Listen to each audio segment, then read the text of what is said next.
Hello, this is transformation of stress example number 4. The problem asks us to draw the Mohr circle for the state of stress in the beam web just below the top flange and just to the left of point D. So this is a problem that we saw back in our module on shear force and bending moment diagrams, and we sketched the shear force and bending moment diagram for this beam. We need a little bit more information about it, though. We need to know what the cross section is in order to look at stresses. So for this problem, we're going to assume that the top and the bottom flanges are 6 inches wide by 3/4 thick. We're going to take the thickness of the web as a half an inch, and we're going to say that the beam has an overall depth of 14 inches. All right, so the first step is going to be to go ahead and go back to our shear force and bending moment example problem and take a look at the results that we had there. So for this particular problem, let me go ahead and blow it up a little bit. We had a shear force just to the left of point D that was equal to 7.875 and units of kips. And we had a bending moment at point D, or just to the left of point D, of m equals positive 33 kip feet. So we're going to take those and go back to OneNote and start using some equations of mechanics on that. So let's go over here to OneNote. Let me go ahead and sketch the beam section so we know what we're working with. So we have a top flange like that. We have a bottom flange down here. I don't know if this is a good scale or not, but we'll work with it. So this particular problem here has a plate there at 6 by 3/4. This plate down here is also 6 by 3/4. This thickness has half an inch, and the overall depth of the cross section is 14 inches. So if we do some calculations, what you would find is that the moment of inertia, I sub x, is equal to 476.8 inches fourth, and that's with the x-axis being there. We could also do some other calculations and show that if this is the point of interest, a point just below the top flange, but in the web of the cross section, that we would calculate the first moment of inertia Q for the area above or below that point. So this would be the area A, and the distance D would be from the centroid of that area down to the neutral axis of the section. And what you would see is that Q is equal to A times D, and you should find that that is equal to 29.81 inches cubed. So with that, we can calculate two stresses. We're going to get a normal stress sigma, and we're going to get a shearing stress tau. So we could say that sigma is equal to a minus m times y divided by I. And we have the bending moment given to us from the shear force diagram. That bending moment was equal to 33 kip feet. So we have minus 33 kip feet. We need consistent units, so we need to convert that from kip feet to kip inches. And then we multiply by the distance y. And in this case, to get from the neutral axis to the outer fiber would be 7 inches, and then we subtract 3/4. So that is positive 7 inches minus 3/4 of an inch to get to that point of interest circled in red. And then over here, we divide by the moment of inertia I, and that's given as 476.8 inches to the fourth. So we end up with a stress there that is equal to minus 5.191 units of KSI. So that's equal to 5.191 KSI in compression. Now we could also calculate the shearing stress at that point, and tau would be equal to V times Q over I times T. So the shearing force, we got that from our shear force and bending moment diagram. It's 7.875 units of kips. multiplied by Q, 29.81 inches cubed, divided by I and T. So I is 476.8 inches fourth, and T is a half an inch in the web. So that gives us a shearing stress tau that is equal to 0.9854, 0.9854 kips per square inch, or if we cared to do that, we could change that to 985.4 pounds per square inch. All right, so let me scroll down a little bit, and I'm going to draw a side view of the beam. There we go, thank you. So that side view or elevation view of the beam is going to look like that, top flange, and then the bottom flange is going to be about here. Here's a cut line, and the point of interest is right there in that flange. So if we draw the stresses that are on here, we have a normal stress sigma that is equal to minus 5.191, kips per square inch, acting like that. And we have a shearing stress tau that is equal to 0.9854 KSI, like that. So let's be careful. I'm going to go ahead and erase that negative sign. I know it's in compression because it's pushing against that surface. So if we go in and look at a differential stress block that's acting right there, I'm going to draw it down here like this, then that differential stress block would have a state of stress on it acting like that. So we have 5.191 KSI like that. So we have to have a stress there. We have a shearing stress acting down on the right, magnitude 0.9854, 9854 KSI like that.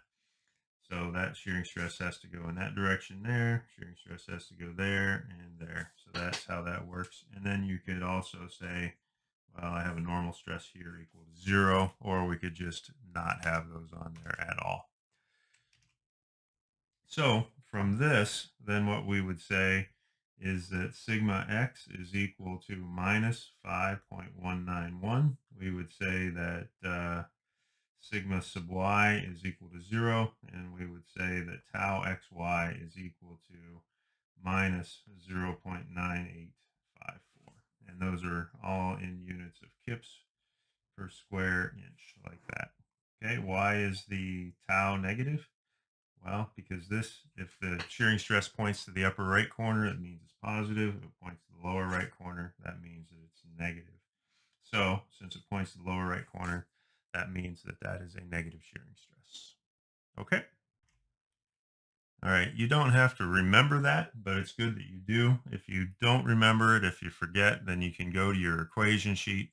And if you look at the top of your equation sheet here on page 4, then the figure there in the upper left gives you the positive sign convention with respect to transformation of stress.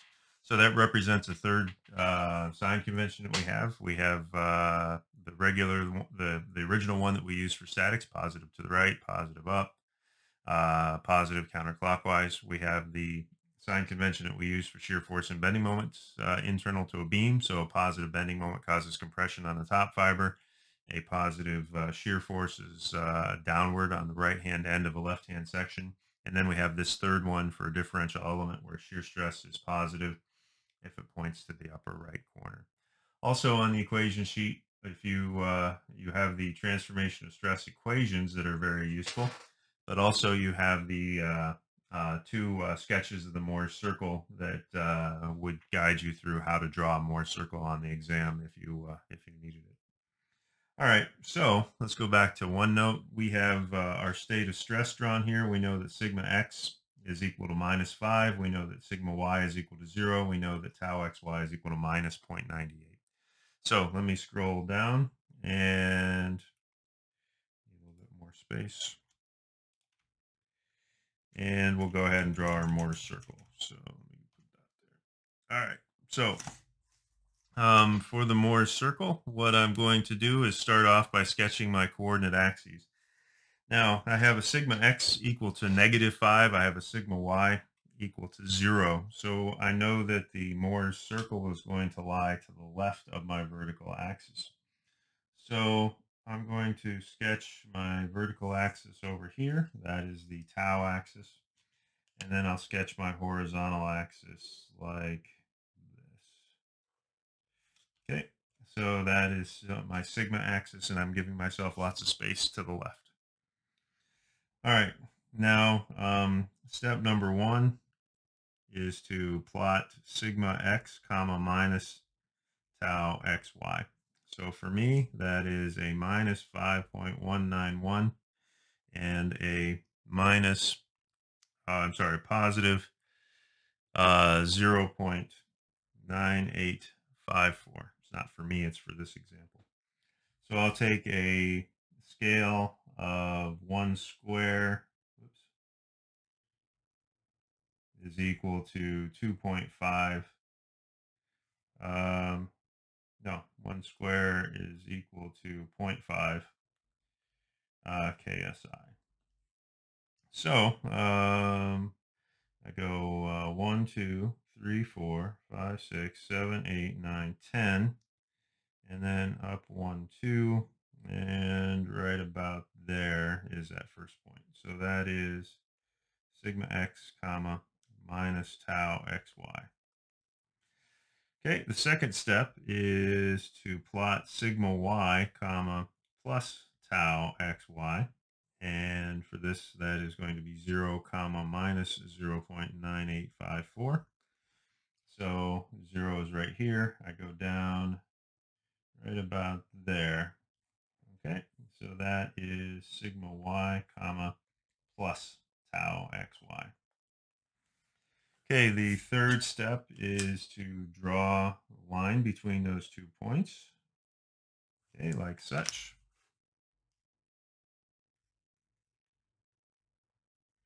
And then the fourth step is to draw the circle. So this represents the center of the circle here. So I just need a circle that will pass through those points. So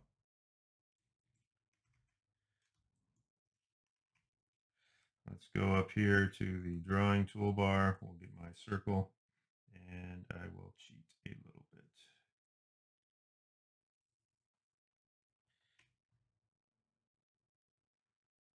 So that's going to be a circle that looks like that.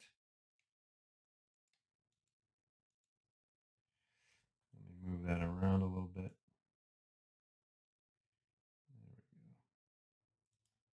Not perfect, but a lot better than I could draw by hand. So we'll go with that. All right. So what we can do is we can plot the maximum or find the maximum normal stresses. So this is sigma max or sigma 1 principal stress. And I'm going to guess that that is about half a block, a little bit short of that. One block is 0.5 KSI. So I'll say that that's equal to about 0.2 KSI. That's about as accurate as I can get using this graphical approach. Over here, that is sigma min, sigma 2, if you're using different notation. And we could paste that off or count that off. So it's 1, 2, 3, 4, 5, 6, 7, 8, 9, 10, almost 11 blocks. So that'd be almost 5.5 KSI. So I'll say minus 5.4 KSI. Okay, this is the angle right here that we would have to rotate through on our circle to get to the principal stresses. So we say that is 2 times theta p. Remember, an angle on the circle is twice the angle that you would have on the sketch. All right, now if we sketch a line in from the center up to the top of the circle, then that is tau max, the maximum shearing stress. And if we scale that off, I've got 1, 2, 3, 4, 5.5 blocks. So that is about 2 point, I don't know, see, call it 2.8 KSI. Okay, so there's the maximum, the minimum, and if we use the equations, we can get a little bit more accurate. I'll go ahead and do that in this example here. Just I don't think I've illustrated it anywhere else. So let me go back to my equation sheet where I have the equations for sigma min and sigma max. So we have, it works out better, I think, to calculate tau max first. If you look in the equation sheet, you have one equation for sigma max and sigma min here, but it includes this radical sign. And that radical component of that is actually tau max. So if you calculate tau max, then you can save some computation. Let me go ahead and write that down here so maybe it'll help sink in a little bit. So we have sigma max or sigma min equal to sigma x plus sigma y divided by 2 plus or minus square root of sigma x minus sigma y over 2 squared plus tau xy squared. I'm encroaching on my circle a little bit, but that's okay. Then we have tau max equal to square root sigma x minus sigma y over 2 squared plus tau xy squared. So really it works out that sigma max and min is equal to sigma x plus sigma y over 2 plus or minus tau max. So that works out fairly nice. So let me go ahead and push some numbers. So I'll calculate tau max first. Tau max is equal to, let's see, we have square root, and this would be minus 5.191 minus 0 divided by 2 squared plus, this would be minus 0.9854, and that's squared as well. And we take the square root, and we end up with a maximum shearing stress, tau max, equal to 2.776 KSI. Okay, we got 2.8 off the circle. I get 2.776, which is a more precise number. So, all right, let me get rid of that. Okay, and then finally we could calculate sigma max and min. That's going to be equal to minus 5.191 plus 0 divided by 2 plus or minus 2.776. So if we take the plus sign, then we end up with a 0.1808 KSI. And if we take the negative sign, we end up with minus 5.372 KSI. All right, so there's your maximum shearing stress and your principal stresses. Okay, hope this example helps.